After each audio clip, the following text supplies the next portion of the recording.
నమస్తే, welcome to hit TV. నేను మీ మాధురి. ఈరోజు మనతో పాటు ఉన్నారు రామ్ శర్మ గురూజీ గారు. నమస్తే గురుగారు. నమస్కారం. గురుగారు, ఈ మాసంలో మనకి ముఖ్యంగా చెప్పుకునేది అక్షయ తృతీయ. అక్షయ తృతీయకి సంబంధించి చాలా కథలు నానుడిలో ఉన్నాయి. అక్షయ తృతీయ విశిష్టత ఏమిటి? చాలా మంది అక్షయ తృతీయ రోజు బంగారం కొనాలి అని అంటారు. అసలు బంగారం కొనాలా? ఎంత మొత్తంలో కొనాలి? ఆ రోజు ఏం కొంటే మంచిది? ఆ రోజు పాటించాల్సిన నియమాలు ఏంటి చెప్తాను. శ్రీ గురుభ్యో నమః. శ్రీ మహాగణాధిపతయే నమః. గురు బ్రహ్మ గురు విష్ణు గురుదేవో మహేశ్వరః. గురు సాక్షాత్ పరబ్రహ్మ తస్మై శ్రీ గురవే నమః. హరితసగోత్రోత్పన్నం హరిభక్తిపరాయణం శంకర గురువరేంద్ర చరణం శరణం ప్రపద్యే.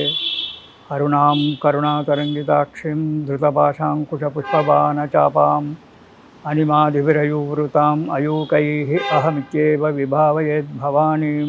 ఓం శ్రీమాత్రే నమః. చాలా మంచి ప్రశ్న అడిగారు తల్లి. బంగారం ఎంత కొనాలి అని అడిగారు. ఒక కిలో కొంటే సరిపోతుంది. కిలో సరిపోతుందా? అంటే ఇప్పుడు ₹1,00,00,000 పెడితే చాలా తక్కువ ధరలో ఉన్నది కాబట్టి ఒక కిలో కొంటే సరిపోతుంది. లేదా ఉంటే ఇంకా కూడా కొనుక్కోవచ్చు. అక్షతదియ మనకు వైశాఖ మాసంలో శుద్ధమంది అంటే చైత్రమాస అమావాస్య తర్వాత 3వ రోజు తదియ రోజు వచ్చేటువంటి దాన్ని అక్షతదియ అంటారు. ఈ తదియకు చాలా విశిష్టత ఉంది. భవిష్యత్ పురాణంలో వ్యాసమహాముని రాసిన భవిష్య పురాణంలో అక్షయ తదియ గురించి చాలా బాగా చెప్తారు. ఈ అక్షయ తదియ నాడు అసలు మనం చేయవలసినటువంటి ఒక కార్యక్రమాలు ఏంటంటే విష్ణుమూర్తిని పూజించాలి అక్షతలతో. అక్కడ పూలతో అని కూడా చెప్పలేదు. అక్షతలతో విష్ణుమూర్తిని పూజించే అక్షయ సంపద కలుగుతుంది అని చెప్పి మనకు అక్కడ భవిష్య పురాణంలో చెప్తారు. విష్ణుమూర్తిని అక్షతలతో పూజించాలి. అక్షతము అంటే క్షతము కానటువంటివి, అంటే నూకలు కానటువంటి విరిగిపోనటువంటి యొక్క బియ్యము చేత అక్షతలు కలిపి స్వామికి విష్ణుమూర్తికి అక్షయుని అతను కూడా అక్షయుడే కదా. ఆ అక్షయుని కనుక మనం పూజ చేసినట్టయితే అక్షయమైనటువంటి ఒక సంపద అంటే తరిగిపోయినటువంటి ఒక సంపద కలుగుతుంది అని దీని యొక్క అర్థం. ఓకే. అయితే అక్షయ తదియ విష్ణు భగవానుడికే పూజ చేయమని చెప్పారు. అక్షయ సంపది తత్వ తస్యాం సుకృతం అక్షయం. సంపద కావాలంటే, కుటుంబం యొక్క వృద్ధి కావాలంటే, మోక్ష సామ్రాజ్యం దొరకాలి అంటే అక్షతై పూజ్యతే విష్ణుం తేన సాక్షతయా కృతి. అక్షింతలతోటి స్వామివారికి గనక పూజ చేసినట్టయితే అక్షర సంపద జరుగుతుంది అనేటువంటి ఒక విషయం అసలు. ఓకే.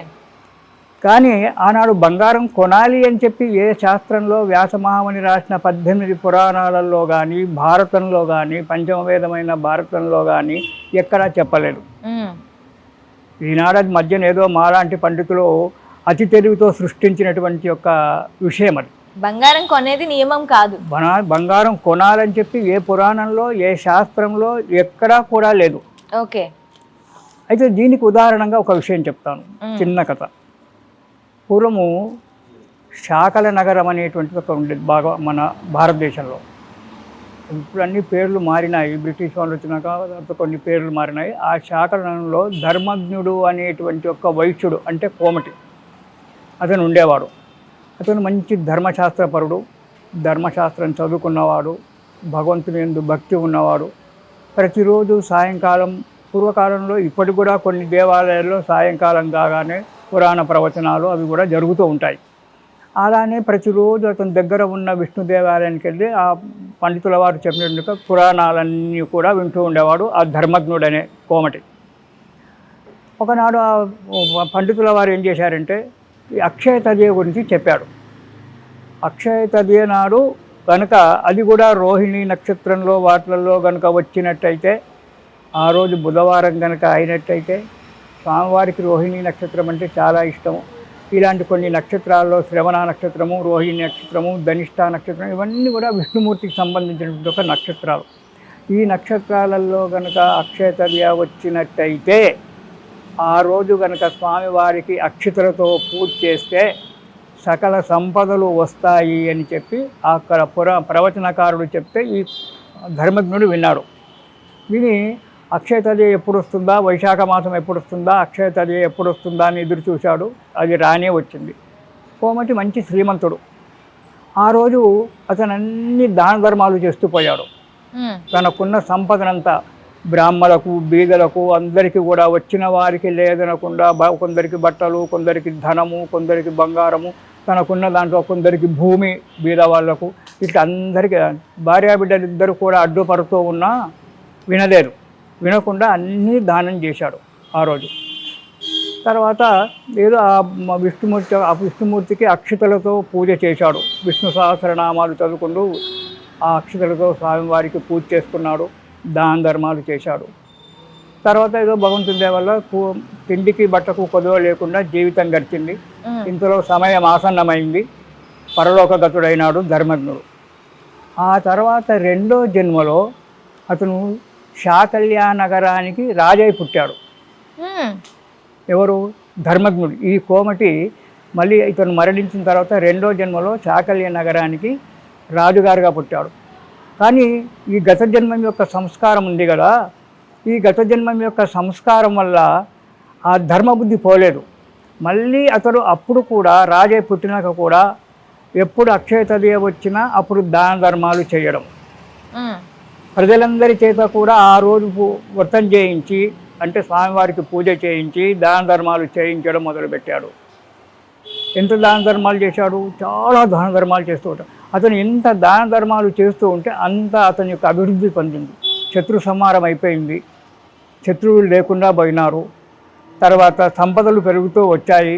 సుఖంగా ఇప్పుడు ఎప్పుడైతే ఇతని భార్య ఇక్కడ ఉందో, మొదటి జన్మలో భార్య, ఆమెనే అక్కడ రాణి అయి పుట్టింది. ఇక్కడ ఉన్నటువంటి ఒక కుటుంబమే మళ్ళీ రెండో జన్మలో సాకల్య నగరంలో రాజుగారు కావడము, చేయడము అదంతా కూడా జరిగింది. భార్య అతను అభివృద్ధి చెందుతూ వచ్చింది. అయితే ఇలా దాన ధర్మాలు చేయడం అని చెప్పారు. అసలు ముఖ్యంగా ఈ వేసవికాలం వచ్చిందంటే వైశాఖ మాసంలో ఎండ తాపానికి తట్టుకునేటువంటి యొక్క వస్తువులు దానం చేయమని చెప్పి శాస్త్రంలో చెప్తాడు. ఓకే. కొన్ని పురాణాలలో చెప్పాడు. భవిష్య పురాణంలో, కూర్మ పురాణంలో, ఇతరత్ర బ్రహ్మాండ పురాణంలో ఇవన్నిటి కూడా వ్రత నిర్ణయాలలో చెప్పాడు. అంటే గొడుగు, చెప్పులు, వస్త్రాలు, తర్వాత దానికి తోడు మామిడి పళ్ళు. మామిడి పళ్ళు ఇప్పుడే వస్తాయిగా, మామిడి పళ్ళు దానం చెప్పాడు. మామిడి పళ్ళు లేకపోతే వేరే పళ్ళు. సామాన్యంగా ఇప్పుడు మామిడి పళ్ళ సీజనే కాబట్టి మామిడి పళ్ళు సంతాన ఫలం అంటారు. సంతాన ఫలం అంటే ఒక మన పిల్లలు పుట్టడమే కాదు, సంతానం అంటే సౌభాగ్యం అనేటువంటి ఒక అర్థం కూడా ఉంది. ఓకే. మామిడి పళ్ళు ఈ నెలలో దాన ధర్మాలు చేస్తూ గొడుగు, చెప్పులు, వస్త్రాలు, మామిడి పళ్ళు కనుక దానం చేసినట్టయితే అది అక్షయ సంపద అవుతుంది. ఓకే. అందు గురించి ఈ నెలలో ఇవన్నీ కూడా దానం, మనకున్న దాంట్లో దానం చేస్తే ఎలాగో వస్తుంది కదా అని చెప్పి అక్కడ మళ్ళీ చెప్పాడు వ్యాసమహాముని. దానం చేస్తే ఎలాగో నాకు సంపద వస్తుంది కదా అని చెప్పి అప్పులు చేసి దానం చేయొద్దని చెప్పాడు. అప్పు చేసిన దానం పనికిరాదు. ఓకే. నీకున్న దాంట్లోనే నువ్వు దానం చేయాలి. నీకున్న దాంట్లో యథాశక్తి దానం కుర్యాత్ అంటారు. నీకున్న దాంట్లోనే దానం చేయగాని దాన ధర్మాలు చేయమన్నాడు పంతులు గారని చెప్పి ఎక్కడో అప్పు తీసుకొచ్చి ఏదో భూమి అమ్ముకొని, ఇళ్ళు అమ్ముకొని, వస్తువులు అక్కడ కుదువ పెట్టి అది ఆ దానం పనికిరాదు. నీకున్న దాంట్లో దానం చేయి. చెప్పులు, గొడుగు, వస్త్రాలు లేవు, వస్త్రాలు ఇవ్వడానికి లేదు, ఒక గొడుగి అది కూడా లేదు, చెప్పులు అవి కూడా నీ నుంచి కాదు, ఓ 10 రూపాయలు ఇచ్చి నమస్కారం చేసుకో, ఓ 2 పళ్ళు ఇచ్చి ఓ 10 రూపాయలు ఇచ్చి దానం చేసుకో. అంతేగాని అప్పు చేసి దానం చేయమని చెప్పలేదు శాస్త్రకారుడు ఎక్కడ కూడా. ఓకే. యథాశక్తిని దానం కుర్యాదు, నీకున్న దాంట్లో దానం చెయ్యి. అంతేగాని అతిగా పోయి అప్పులు చేసుకొని బాధపడొద్దు అని చెప్పాడు. అయితే మరి ఈ ఫలితం ఈ జన్మలోనే వస్తుందా అంటే, గుడి చుట్టూ తిరిగి గర్భం మీద చేయబెట్టుకొని నాకు గర్భవతిని కాలేదు అనేటువంటి ఒక సామెత ఒకటి ఉంది పూర్వకాలంలో. అమ్మ నీకు హనుమాన్లో ఆంజనేయ స్వామి దేవాలయం నీకు చుట్టూ తిరిగితే నీకు గర్భవతి అవుతావు, అమ్మ నీకు సంతానం అవుతుందని చెప్పి నాలాంటి పంతులు ఎవరో చెప్పారట. ఆ అమ్మాయి ఆంజనేయ స్వామి దేవాలయం చుట్టూ 11 సార్లు గర్భం మీద చేయబెట్టుకొని నేను గర్భవతిని కాలేదు, ఏం దేవుడు అన్నదట. అలా కాదు, మనకు ఈ జన్మలో రావచ్చు, మళ్ళీ జన్మలో రావచ్చు. కానీ చేసేటువంటి యొక్క మనము ఉదయం లేస్తే సాయంకాలం వరకు మళ్ళీ రాత్రి పడుకునేంత వరకు అబద్ధాలే ఆడుతుంటాము, 10 పాపాలే చేస్తుంటాం. ఈ పాప పరిహారం కావడానికి ఈ దాన ధర్మాలు చేయాలి.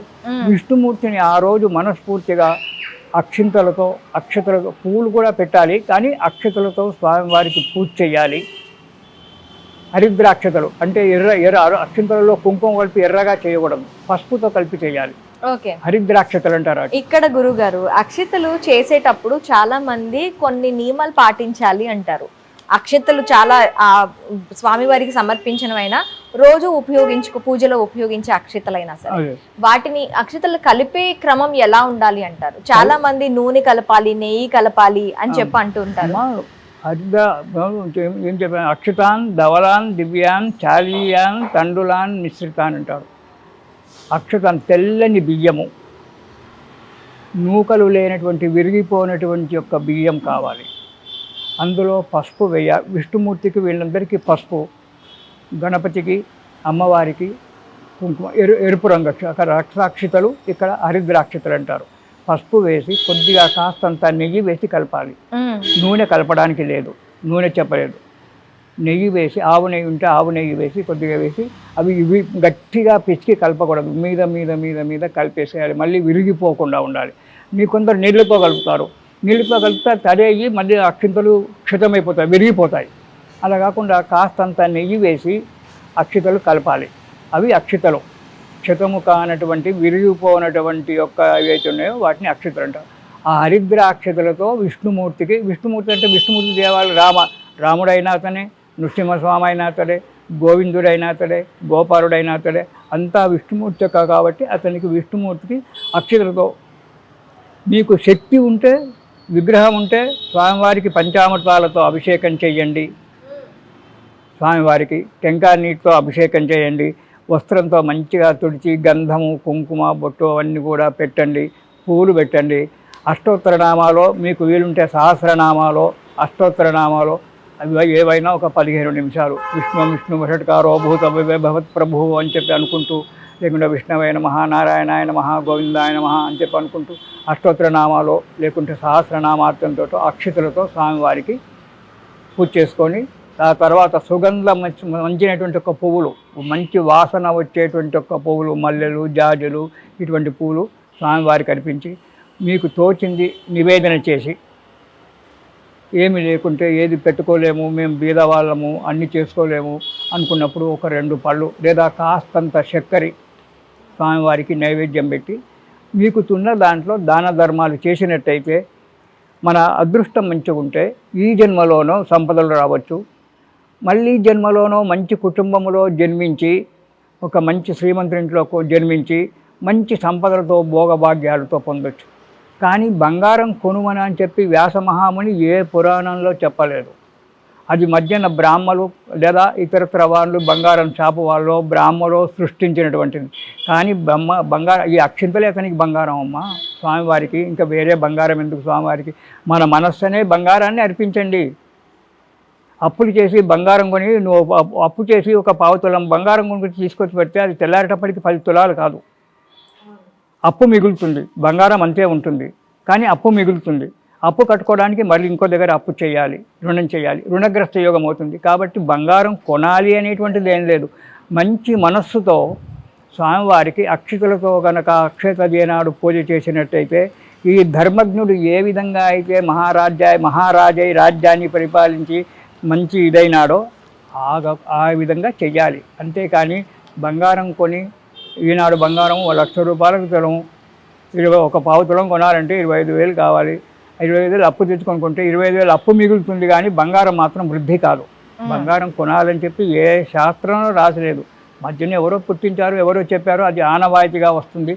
ఆ రోజు ఎగబడి అప్పులు చేసి బంగారాన్ని కొంటారు 1-2 రోజుల ముందు నుంచే. అది లేదు.